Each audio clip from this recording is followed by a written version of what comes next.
ഇന്ന് നമ്മളൊരു കല്യാണത്തിന് പോവാണ്. ചങ്ങനാശ്ശേരിയാണ് കല്യാണം. ഇപ്പോൾ എടുത്ത വീഡിയോ അല്ല കേട്ടോ, കുറച്ച് മുമ്പ് എടുത്തതാണ്. ഇപ്പോൾ കൊറോണ പ്രശ്നമൊക്കെ ഉള്ളത് കൊണ്ട് നമ്മൾ വീട്ടിൽ തന്നെ എല്ലാവരും അടച്ച് ഇരിപ്പാണ്. ഇത് ചിക്കുവിൻ്റെ ബർത്ത്ഡേക്ക് വേണ്ടിയിട്ട് ബ്രേസ്ലെറ്റ് വാങ്ങിച്ച സമയത്ത് ഒരു മോതിരം വാങ്ങിച്ചില്ലേ, ഞങ്ങളുടെ ഫാമിലി ഫ്രണ്ടിൻ്റെ മോക്ക് വേണ്ടിയിട്ടായിരുന്നു. അപ്പോൾ ആ കല്യാണത്തിന് പോകുന്ന വ്ളോഗാണ്. അപ്പോൾ ഇന്ന് കല്യാണത്തിന് പോകണം. അപ്പോൾ രാവിലെ എണീറ്റു. കഴിയുന്നതും പുറത്തുനിന്ന് കഴിക്കുന്നത് ഒഴിവാക്കാമെന്ന് വിചാരിച്ച് ഞങ്ങൾ ബ്രേക്ക്ഫാസ്റ്റ് ഉണ്ടാക്കിക്കൊണ്ട് പോവാണ്. ഉപ്പുമാവാട്ടോ ഉണ്ടാക്കിക്കൊണ്ട് പോകുന്നത്. അത് വെജിറ്റബിൾസ് ഒക്കെ ഇട്ട് ഉണ്ടാക്കിയിട്ടുള്ള നല്ല ടേസ്റ്റുള്ള ഒരു ഉപ്പുമാവാണ്. അപ്പോൾ നമുക്ക് ആ ഉപ്പുമാവ് എങ്ങനെയാണ് ഉണ്ടാക്കിയതെന്നൊന്ന് കാണാം. അപ്പം അതിന് വേണ്ടിയിട്ട് ഇപ്പോൾ ഒരു ചീനച്ചട്ടിയിലേക്ക്, ഒരു വലിയൊരു ചീനച്ചട്ടിയിലേക്ക് 2 കപ്പ് റവ ഇട്ട് കൊടുക്കുകയാണ്. റവ ഇത് റോസ്റ്റഡ് റവയാണ് കേട്ടോ. റോസ്റ്റഡ് റവയാണെങ്കിലും ഒന്ന് ചൂടാക്കിയെടുക്കും. അപ്പോൾ ആ ഒരു റവയുടെ നല്ല ആ ഒരു സ്മെല്ല് വരണം. അങ്ങനെ വന്നു കഴിയുമ്പോഴാണ് നമുക്ക് ആ ഉപ്പുമാവിനും നല്ല ഒരു ടേസ്റ്റ് ഉണ്ടാവുള്ളൂ.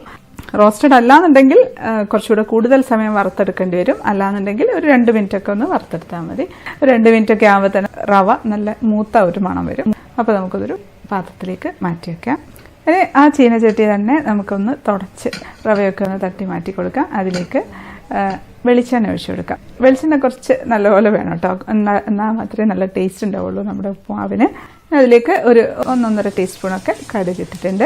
അപ്പോൾ കടുകൊക്കെ പൊട്ടിയിട്ടുണ്ട്. ഇനി അതിലേക്ക് നമുക്ക് ഉഴുന്നാണ് ഇട്ട് കൊടുക്കുന്നത്. മുഴുവനോടുള്ള ഉഴുന്നോ അതോ ഉഴുന്ന് പരിപ്പോ ഏതായാലും കുഴപ്പമില്ല. അതിപ്പോൾ ഞാൻ മുഴുവനോടുള്ള ഉഴുന്നായിരുന്നു. ഒരു 3-4 ടേബിൾ സ്പൂൺ ഇട്ട് കൊടുക്കാം കേട്ടോ. കൂടുതൽ വേണമെങ്കിൽ ഇടാം. നമുക്ക് ഇതിനകത്ത് ഇങ്ങനെ കടിക്കാനായിട്ട് കിട്ടുമ്പോൾ നല്ല ടേസ്റ്റല്ലേ, എനിക്കിഷ്ടമാണ്. അത് നമുക്കിത് ഇട്ട് കൊടുക്കാം. അതിട്ട് അതിൻ്റെ ഒരു കളറൊന്ന് മാറണം, കുറച്ചൊന്ന് മൂത്ത് വരണം. ചെറിയൊരു ഡാർക്ക് കളറിലേക്കാവട്ടെ.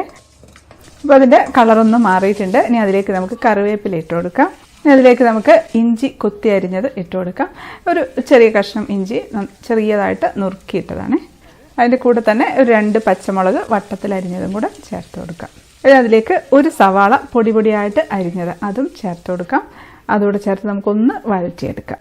സവാള ഒന്ന് വഴന്നിട്ടുണ്ട്. ഒരു കളർ ചെറുതായിട്ടൊന്ന് ട്രാൻസ്ലൂസൻ്റ് ആയിട്ടുണ്ട്, അത്രയും മതി. ഒരുപാട് അങ്ങ് മുരിഞ്ഞൊന്നും പോകരുത്. ഇനി അതിലേക്ക് നമുക്ക് ഒരു ക്യാരറ്റ് ചെറുതായിട്ട് നുറുക്കിയതിട്ട് കൊടുക്കാം. ഇനി ഒരു 5-6 ബീൻസ് എടുത്ത് അതും അതുപോലെ തന്നെ ചെറിയതായിട്ട് നുറുക്കിയതാണ്, അതും ഇട്ട് കൊടുക്കാം.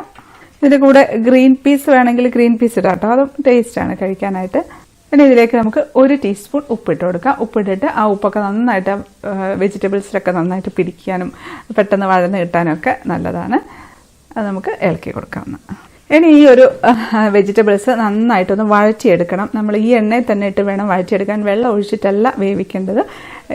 ഈ എണ്ണയിൽ വാടി നന്നായിട്ട് വെന്ത് വരണം. പെട്ടെന്ന് തന്നെ ആവട്ടോ, നമ്മൾ ചെറുതായിട്ടല്ലേ നുറുക്കിയിട്ടിരിക്കുന്നത്, അതുകൊണ്ട് പെട്ടെന്ന് തന്നെ നമുക്ക് വഴറ്റിയെടുക്കാൻ പറ്റും. ഇപ്പോൾ അതിൻ്റെ കളറൊക്കെ ഒന്ന് മാറി, ആ ക്യാരറ്റും ഒക്കെ ഒന്ന് ചെറുതായിട്ടൊന്ന് ചുരുങ്ങി എണ്ണ ഇങ്ങനെ തെളിഞ്ഞ് കാണും. നന്നായിട്ട് വഴന്ന് വന്നിട്ടുണ്ട്. ഇനി അതിലേക്ക് നമുക്ക് കുറച്ച് തേങ്ങ ഇട്ടെടുക്കാം. ഒരു 2-3 ടേബിൾ സ്പൂൺ തേങ്ങയാണ്. ഇട്ടില്ലേലും കുഴപ്പമില്ല, പക്ഷേ തേങ്ങ ഇട്ടാലാണ് കുറച്ചുകൂടെ ടേസ്റ്റ്. അത് നമുക്കൊന്ന് ഇളക്കി കൊടുക്കാം. അതൊന്ന് ഇളക്കി ഒന്ന് മിക്സ് ആക്കിയിട്ടേ ഉള്ളൂ. ഇനി അതിലേക്ക് നമുക്ക് വെള്ളം ഒഴിച്ചു കൊടുക്കാം. തിളച്ച വെള്ളമാണ് കേട്ടോ ഒഴിച്ചു കൊടുക്കുന്നത്. ഈ ഒരു ജഗ്ഗിൽ വെള്ളം വെച്ച് തിളപ്പിച്ചങ്ങ് വെച്ചിട്ടുണ്ട്, അതാണ് ഒഴിച്ചു കൊടുക്കുന്നത്. ഇപ്പോൾ നമ്മൾ 2 കപ്പ് റവയ്ക്ക് 3.25 കപ്പ് വെള്ളമാണ് കേട്ടോ എടുക്കുന്നത്. അപ്പോൾ ഇരട്ടി വേണ്ട, അതിൽ നിന്നും കുറച്ച് എടുത്താൽ മതി. ഇനി ഇതിലേക്ക് നമുക്ക് ആവശ്യത്തിന് ഉപ്പിട്ട് കൊടുക്കാം. നമ്മൾ ഉപ്പുമാവൊക്കെ ഉണ്ടാക്കുന്ന സമയത്ത് ഏറ്റവും ശ്രദ്ധിക്കേണ്ട ഒരു കാര്യമാണ്, ഉപ്പ് ശകലം കൂടിപ്പോയാലോ കുറഞ്ഞു പോയാലോ ആ ഉപ്പുമാവിൻ്റെ ടേസ്റ്റ് ആകെ മാറിപ്പോവും. അപ്പോൾ ഇപ്പോൾ നമ്മൾ 2.5 ടീസ്പൂൺ ഉപ്പാണ് ഇട്ടിട്ടുള്ളത്. നേരത്തെ 1 ടീസ്പൂൺ വെജിറ്റബിൾസിൽ ഇട്ടിട്ടുണ്ടായിരുന്നു. അപ്പോൾ മൊത്തത്തിൽ 3.5 ടീസ്പൂൺ ഉപ്പാണ് ഇട്ടിട്ടുള്ളത്. ഇനി നമുക്ക് ഇതൊന്ന് അടച്ചു വെച്ച് കൊടുക്കണം. വെജിറ്റബിൾസ് ഒന്നും വേവാൻ വേണ്ടിയല്ല, നമ്മൾ വെള്ളം ഒഴിച്ചിട്ട് അടച്ചു വെച്ച് ഒന്ന് തിളപ്പിക്കുമ്പോഴത്തേക്കും ആ ഇഞ്ചിയുടെയും പച്ചമുളകിൻ്റെയും ആ വെജിറ്റബിൾസിൻ്റെയും ഒക്കെ കൂടി ആ ഒരു ടേസ്റ്റ് നമ്മുടെ ഈ ഒരു വെള്ളത്തിലേക്ക് അങ്ങോട്ട് ഇറങ്ങും. അപ്പോഴാണ് നമ്മുടെ ഉപ്പുമാവിൻ്റെ റവയുടെ നല്ല ടേസ്റ്റ് ഉണ്ടാവുള്ളൂ. 1 മിനിറ്റൊക്കെ ഒന്ന് അടച്ചു വെച്ചിട്ടുണ്ട്, അത് മതി. ഇപ്പം തന്നെ നല്ല മണമാണ് ആ ഒരു ഉപ്പുമാവിൻ്റെ. ഇനി നമുക്ക് റവ ഇട്ട് കൊടുക്കണം. റവ പതുക്കെ അങ്ങ് ഇട്ട് കൊടുക്കാം. കുറേശ്ശെയായിട്ട് അങ്ങ് ഇട്ട് ഇളക്കിക്കൊണ്ട് അങ്ങ് ഇട്ട് കൊടുക്കണം. ഒരു സൈഡിൽ മാത്രമായിട്ട് കൂടുതലായിട്ട് ഇട്ട് കൊടുക്കരുത്. റവ ഇട്ടുകൊണ്ട് ഇളക്കിക്കൊണ്ടിരുന്നാൽ മതി. തീ ഒരു മീഡിയം ഫ്ലെയിമിൽ തന്നെ ഇട്ടിരുന്നാൽ മതി. എന്നിട്ട് നമുക്ക് നന്നായിട്ടൊന്ന് ഇളക്കി മിക്സ് ആക്കി എടുക്കാം. ഇളക്കുമ്പോഴത്തേക്കും പെട്ടെന്ന് തന്നെ ആ റവയൊക്കെ കൂടെ നമ്മുടെ വെള്ളമൊക്കെ അങ്ങ് വലിച്ചെടുത്ത് ഫുള്ളായിട്ട് ഡ്രൈ ആയിട്ട് വരുന്നുണ്ട്. എന്നിട്ട് നമുക്ക് നന്നായിട്ടൊന്ന് തട്ടിപ്പൊത്തി വെച്ചൊന്ന് അടച്ചു വെച്ച് കൊടുക്കാം. അപ്പോൾ റവയൊക്കെ നല്ല സോഫ്റ്റായിട്ട് വരും. ഇപ്പോൾ ഏകദേശം ഒരു 1 മിനിറ്റൊക്കെ ഒന്ന് അടച്ചു വെച്ചിരുന്നാൽ മതി. അപ്പോൾ തന്നെ നമുക്കൊന്ന് തുറന്നിട്ട് ഇളക്കിയിട്ട് കൊടുക്കാം. തീ അധികമായി പോകരുത്. ഇനി നമുക്ക് തീ അങ്ങ് ഓഫാക്കി കൊടുക്കാം. ഓഫാക്കിയതിന് ശേഷം നന്നായിട്ടൊന്ന് ഇളക്കി അങ്ങ് ഇട്ട് കൊടുക്കാം. അങ്ങനെ ഇളക്കി ഇടുമ്പോഴത്തേക്കുമാണ് ആ ഉപ്പുമാവൊക്കെ ഇങ്ങനെ വേറെ വേറെ വേറെ ഇങ്ങനെ കിടക്കും. ഇങ്ങനെ കട്ടയൊന്നും പിടിച്ച് കിടക്കാതെ നല്ല ഉപ്പുമാവൊക്കെ വേറെ വേറെ കിടക്കും. ചിലർക്ക് കട്ട ഉപ്പുമാവായിരിക്കും കേട്ടോ ഇഷ്ടം. അങ്ങനെയുള്ളവർക്ക് ഇരട്ടി വെള്ളം, റവയുടെ ഇരട്ടി വെള്ളം ഒഴിച്ചിട്ട് അതുപോലെ കട്ടിയാക്കി തന്നെ അങ്ങ് എടുത്തിരുന്നാൽ മതി. ഇത് നമ്മളിപ്പം നല്ല വിടർന്നിരിക്കുന്ന തരത്തിലുള്ള ഉപ്പുമാവാണ്. ഇപ്പം തന്നെ കണ്ടോ എല്ലാം നല്ല വേറെ വേറെയാണ് കിടക്കുന്നത്. ഇപ്പോൾ 3 പാത്രത്തിൽ എടുത്തു വെച്ചിട്ടുണ്ട് കൊണ്ടുപോകാനായിട്ട്, പിന്നെ വീട്ടിൽ നിന്ന് കഴിക്കാനായിട്ടും ഉണ്ട്. ഇപ്പോൾ ഏകദേശം ഈ ഒരു അളവിന് ഉണ്ടാക്കുകയാണെങ്കിൽ ഒരു 4-5 പേർക്കൊക്കെ കഴിക്കാനുള്ള ഉപ്പുമാവുണ്ട്. ഇത് കൊണ്ടുപോകാനുള്ള വെച്ചതിൽ പഞ്ചസാര കുറച്ചുകൂടെ ഇട്ട് ഒന്ന് ഇളക്കിയിട്ടുണ്ട്. എന്നിട്ട് ഒരു സ്പൂണും കൂടെ അങ്ങ് ഇട്ട് കൊടുക്കുകയാണ്. എന്നിട്ട് അടച്ച് വെക്കാം. അപ്പോൾ പിന്നെ കോരി കഴിക്കാൻ നല്ല ഈസി ആയിരിക്കുമല്ലോ. കുറച്ച് കഴിഞ്ഞപ്പോഴത്തേക്കും തന്നെ ഞങ്ങൾക്ക് വിശക്കാൻ തുടങ്ങിയാണ്. പിന്നെ ഞങ്ങൾ സൈഡിൽ വണ്ടി നിർത്തി ഉപ്പുമാവൊക്കെ എടുത്ത് കഴിക്കാൻ പോവാണ്. അപ്പോൾ ഉപ്പുമാവ് എടുക്കുകയാണ്. അപ്പോൾ ഓരോരുത്തർക്കും ഉള്ള അളവൊക്കെ കണക്കാക്കി ഞാൻ ഓരോ പാത്രത്തിലാക്കി വെച്ചതാണ്. അതാകുമ്പോൾ പിന്നെ ഞങ്ങൾ എടുത്തങ്ങ് കഴിച്ചാൽ മതിയല്ലോ. നല്ല ടേസ്റ്റുള്ള ഉപ്പുമാവ് കേട്ടോ. എല്ലാം ഉപ്പുമാവൊന്നും എല്ലാം കട്ടയൊന്നും പിടിച്ചിട്ടൊന്നുമില്ല. എല്ലാം തണുത്തപ്പോഴത്തേക്കൊക്കെ എല്ലാം നല്ല വേറിട്ട് തന്നെ കിടക്കുന്നുണ്ട്. നല്ല ടേസ്റ്റ് ഉണ്ട്. ഇപ്പം ഇങ്ങനെയൊക്കെ പോകുന്ന സമയത്ത് ശരിക്കും കഴിക്കാൻ പറ്റിയ ഒരു ഐറ്റമാണെന്ന് തോന്നുന്നു. കാരണം ചിക്കുവിന് ഉപ്പുമാവ് ഒട്ടും ഇഷ്ടമില്ലാത്ത, പക്ഷെ ഇങ്ങനെ ഉണ്ടാക്കുകയാണെങ്കിൽ അവൾ കഴിച്ചോളും. ഇതിനകത്ത് ഞങ്ങൾ കുറച്ചുകൂടെ പഞ്ചസാരയൊക്കെ ഇട്ടിട്ടുണ്ടായിരുന്നു കേട്ടോ. എനിക്ക് ഉപ്പുമാവ് എപ്പോഴും പഞ്ചസാര ഇട്ട് കഴിക്കാനാണ് ഇഷ്ടം. പഴം കൂട്ടി കുഴച്ച് കഴിക്കുന്നതിലും ഇഷ്ടം പഞ്ചസാര മാത്രം ചേർത്ത് കൂട്ടി കഴിക്കാനാണ്. ശരിക്കും വീട്ടിലൊക്കെ വെച്ച് കഴിക്കുകയാണെന്നുണ്ടെങ്കിൽ ആ സമയത്ത് പഞ്ചസാര ഇട്ട് പഞ്ചസാര ചെറുതായിട്ട് ഇങ്ങനെ കടിക്കാനും കൂടെ കിട്ടുമ്പോൾ അതാണ് കുറച്ചും കൂടെ ഒരു ടേസ്റ്റ് ആയിട്ട് തോന്നിയിട്ടുള്ളത്. പക്ഷേ ഇപ്പോൾ പിന്നെ അങ്ങനെ അങ്ങോട്ട് കടിക്കാനായിട്ട് കിട്ടുന്നില്ല. എന്നാലും തണുത്തതിന് ശേഷം തന്നെയാണ് ഞാൻ പഞ്ചസാര ഇട്ടത്, അതുകൊണ്ട് ചെറുതായിട്ട് കടിക്കാനുണ്ട്. അങ്ങനെ ഞങ്ങൾ ഉപ്പൊക്കെ കഴിച്ച് കട്ടൻ ചായയും എടുത്തിട്ടുണ്ടായിരുന്നു. അതുമൊക്കെ കുടിച്ച് ഞങ്ങൾ ഇവിടുന്ന് പുറപ്പെടുകയാണ്. നല്ല മഴക്കാറുണ്ട്, കുടയൊക്കെ എടുത്തിട്ടുണ്ട്. ഇപ്പം ഇടയ്ക്കൊരു മഴയൊക്കെ ഇങ്ങനെ പെയ്യുന്നുണ്ട്. അതുകൊണ്ട് നമുക്ക് പറയാൻ പറ്റില്ല എപ്പോഴാണ് മഴ പെയ്യുന്നതെന്ന്. എന്നാലും നല്ല ചൂടാണ് കേട്ടോ. ചൂടൊരു രക്ഷയില്ലാത്തൊരു ചൂടാണ് ഇപ്പോൾ. അപ്പം ഞങ്ങളിതാ ഒരു 12 മണിയായപ്പം ഇവിടെ എത്തി. ആർക്കേഡിയ അവന്യൂ ആണ്, ഇവിടെ വെച്ചിട്ടാണ് കേട്ടോ കല്യാണം. കോവിഡൊക്കെ ആയതുകൊണ്ട് അധികം ആൾക്കാരെയൊന്നും വിളിച്ചിട്ടില്ല. അതുകൊണ്ട് ഒരുപാട് വണ്ടികളൊന്നും കാണാനില്ല. ഇതാണ് കല്യാണ ചെക്കനും പെണ്ണും. ഒരു കട്ടൗട്ട് വെച്ചിട്ടുണ്ട് ഇവിടെ. അപ്പോൾ ഇത് കല്യാണ പെണ്ണാണ് കേട്ടോ നമ്മുടെ ആള്. അപ്പം നമ്മൾ ഹാളിലേക്ക് കയറുകയാണ്. അവിടെ കല്യാണം തുടങ്ങിയെന്നാണ് തോന്നുന്നത്. കൊട്ടും കുരവയൊക്കെ കേൾക്കുന്നുണ്ട്. അപ്പം ശരിക്കും ഞങ്ങൾ കറക്റ്റ് ടൈമിൽ തന്നെയാണ് എത്തിയത്. താലി കെട്ടിയില്ല, അതിന് തൊട്ട് മുന്നേ തന്നെ എത്തി. നല്ല ഭംഗിയുള്ളൊരു ഹാളാണ് കേട്ടോ. ഒരു കൊച്ചു ഹാളാണ്. കോവിഡ് ആയതുകൊണ്ട് അധികം ആൾക്കാരൊന്നും ഇല്ലല്ലോ. എന്നാലും നല്ല ഭംഗിയുണ്ട് ആ ഒരു ഹാളും ഡെക്കറേഷനും ഒക്കെ കാണാനായിട്ട്. അപ്പോൾ ഇത് കല്യാണ പെണ്ണ് ഇടയ്ക്കൊന്ന് താഴെ വന്നപ്പം ഞങ്ങളുടെ കൂടെ നിന്ന് സെൽഫിയൊക്കെ എടുത്തിട്ട് പോയി. അങ്ങനെ ഞങ്ങൾ മണ്ഡപത്തിലൊക്കെ കയറി നമ്മുടെ സിനുക്കുട്ടിക്ക് മോതിരമൊക്കെ ഇട്ട് കൊടുക്കുകയാണ്.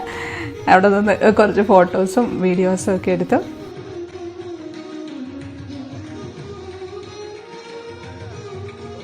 ഇത് മുഴുവനും സൈത്താരുടെ ഫ്രണ്ട്സാണ്. അവരുടെ ഒരു ടീമാണ്, ഓഫീസിൽ ഒരുമിച്ച് വർക്ക് ചെയ്യുന്നതാണ്. അങ്ങനെ ഞങ്ങൾ ഇതവിടെ താഴെയൊക്കെ ഇറങ്ങി എല്ലാവരോടും വർത്താനമൊക്കെ പറഞ്ഞു. ഞങ്ങൾ കുറച്ച് സെൽഫിയൊക്കെ എടുത്തു. ഇതൊക്കെ സൈത്താൻ്റെ കൊളീഗ്സാണ്. അങ്ങനെ കല്യാണം കഴിഞ്ഞു. ഇനി സദ്യ കഴിക്കണം. കുറേ കാലമായിട്ട് കൂടിയിട്ടുള്ള ഒരു കല്യാണമാണിത്. സദ്യയും അതേപോലെ തന്നെ നല്ല നാദസ്വര മേളമൊക്കെ അങ്ങനെ കേൾക്കുന്നുണ്ട്. നല്ല രസമുണ്ട് കേൾക്കാനായിട്ട്. അപ്പോൾ ഞങ്ങളിവിടെ ഹാളിലേക്ക് കയറിയായിരുന്നു. ഹാളിൽ കയറിയ സമയത്ത് അധികം ആൾക്കാരൊന്നുമില്ല ഫുഡ് കഴിക്കാനായിട്ടും. അങ്ങനെ ഞങ്ങൾ വാഷ്റൂമിലൊക്കെ കയറി. ഇതിവിടെ നിന്ന് അവൾ വീഡിയോ എടുക്കുക തന്നെയാണ്.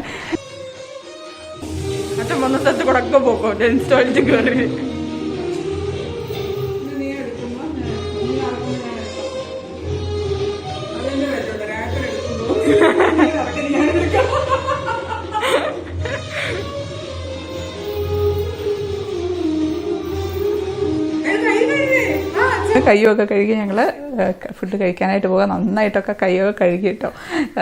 ഇപ്പോൾ കോവിഡൊക്കെ ആയതുകൊണ്ട് ഒരുപാട് പ്രാവശ്യമൊക്കെ ഒരച്ചൊക്കെ കഴുകിയിട്ടാണ് പോണത്. അങ്ങനെ ഞങ്ങൾ സദ്യ കഴിക്കുകയാണ്. കുറേ കാലം കൂടിയിട്ട് കഴിക്കുന്നതാണ് ഒരു കല്യാണ സദ്യ.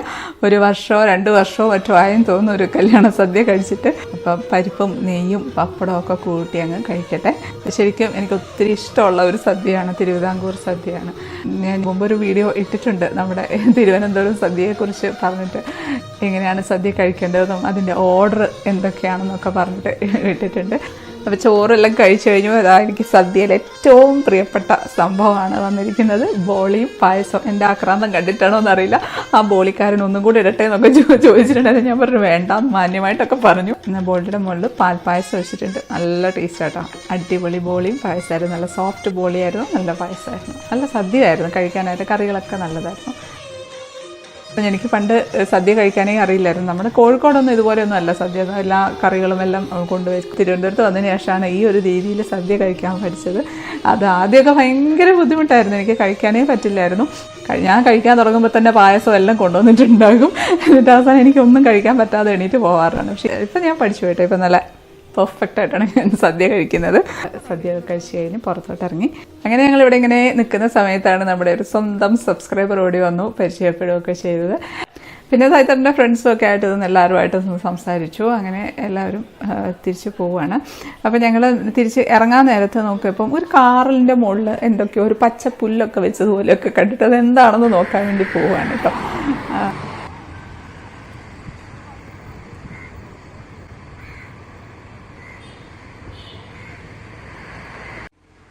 അപ്പോൾ ഇവിടെ വന്നപ്പോൾ ഇവിടെ ആരെയും കാണാനൊന്നുമില്ല. ഇതെന്തോ കാറിൻ്റെ പരസ്യമൊന്നുമല്ല, ഇത് ഈ മാറ്റ് ഉണ്ടല്ലോ, ആ മാറ്റിൻ്റെ പരസ്യം പോലെ എങ്ങാണ്ട് ചെയ്ത് വെച്ചിരിക്കുന്നതാണെന്ന് തോന്നുന്നു. പഴയ ഓടിക്കാത്ത കാറിൻ്റെ മുകളിലൊക്കെ ഇങ്ങനെ നല്ല ഭംഗിയായിട്ട് ചെയ്ത് വെച്ചിട്ടുണ്ട്. അല്ല, ഒരു അഡ്വർടൈസ്മെന്റ് പോലെ എല്ലാവരും ഒന്ന് അട്രാക്ട് ചെയ്യാനായിട്ട് ഉണ്ടാക്കി വെച്ചാൽ. ഇപ്പം ഞങ്ങളെപ്പോലെയൊക്കെ ഉള്ളവരുണ്ടെന്ന് ഓടിച്ചാടി അവിടെ ചെന്ന് നോക്കുമല്ലോ, അതിന് വേണ്ടി ചെയ്ത് വെച്ചാണെന്ന് തോന്നുന്നു.